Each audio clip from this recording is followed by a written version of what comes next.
গোটেই selection form fill up affidavit এই গোটেই কামখিনি আমি সমাপন কৰিব পাৰিম। এতিয়ালৈকে বৰ্তমানৰ হিতাধিকাৰীসকলে অৰুণোদয় পাই থাকিবনে নাই? যেতিয়ালৈকে নতুন অৰুণোদয় তালিকা নাহে তেতিয়ালৈকে পুৰণা হিতাধিকাৰী হ'বলৈ নতুনকৈ আবেদন পত্ৰ কৰিব লাগিব, কাৰণ অৰুণোদয় ৩ কমপ্লিটলি নতুন হ'ব। হয়, আজি এটা অসমৰ কাৰণে এটা অতি গুৰুত্বপূৰ্ণ দিন, কিয়নো 37,20,000 লোকে অসমত মহিলাই অৰুণোদয়টো লাভ কৰিব। আগতে আছিল 24,60,000 লোকে পাইছিল। সেইধৰণে খুমটাইটো আগতে যি 30,000 মান লোকে পাইছিলে, এতিয়া আৰু 10,000 মান লোকে লাভ কৰিব। যিসকলক আমি কভাৰ কৰিব পৰা নাছিলোঁ তেখেতসকলকো সামৰি লোৱা হ'ব। মহিলাসকল যথেষ্ট উৎসাহী। মহিলাসকল সকলো ওলাই আহিছে, গম পাইছে বহুখিনি লোক যিহেতু ইয়াৰ পৰা বাদ পৰি আছিল, তেখেতসকলো অন্তৰ্গত হ'ব। সেইকাৰণে সকলোৱে আজি স্বস্তি নিশ্বাস পেলাইছে। হয়, NFSA কাৰ্ড যি নেশ্যনেল ফুড ছিকিউৰিটিৰ সেই কাৰ্ডখন যি বহু মানুহৰ আমাৰ নাই, সেইসকলেও পাব আৰু এখন কাৰ্ডৰ প্ৰতি এটাকৈ অৰুণোদয় আঁচনি লাভ কৰিব। গৰমক নেওচিও মহিলাসকল আজি ওলাই আহিছে, খুব ভাল লাগিলে।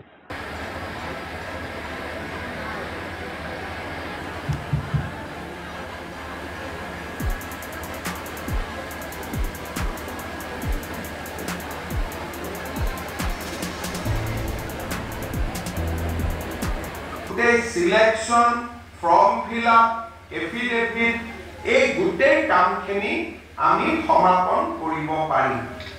এতিয়ালৈকে বৰ্তমানৰ হিতাধিকাৰীসকলে অৰুণোদয় পাই থাকিবনে নাই?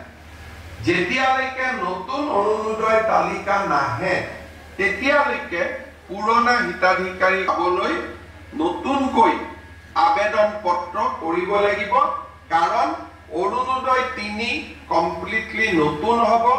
হয়, আজি এটা অসমৰ কাৰণে এটা অতি গুৰুত্বপূৰ্ণ দিন, কিয়নো 37,20,000 লোকে অসমত মহিলাই অৰুণোদয়টো লাভ কৰিব। আগতে আছিল 24,60,000 লোকে পাইছিল। সেইধৰণে খুমটাইটো আগতে যি 30,000 মান লোকে পাইছিলে, এতিয়া আৰু 10,000 মান লোকে লাভ কৰিব। যিসকলক আমি কভাৰ কৰিব পৰা নাছিলোঁ তেখেতসকলকো সামৰি লোৱা হ'ব। মহিলাসকল যথেষ্ট উৎসাহী। মহিলাসকল সকলো ওলাই আহিছে, গম পাইছে বহুখিনি লোক যিহেতু ইয়াৰ পৰা বাদ পৰি আছিল, তেখেতসকলো অন্তৰ্গত হ'ব। সেইকাৰণে সকলোৱে আজি স্বস্তি নিশ্বাস পেলাইছে।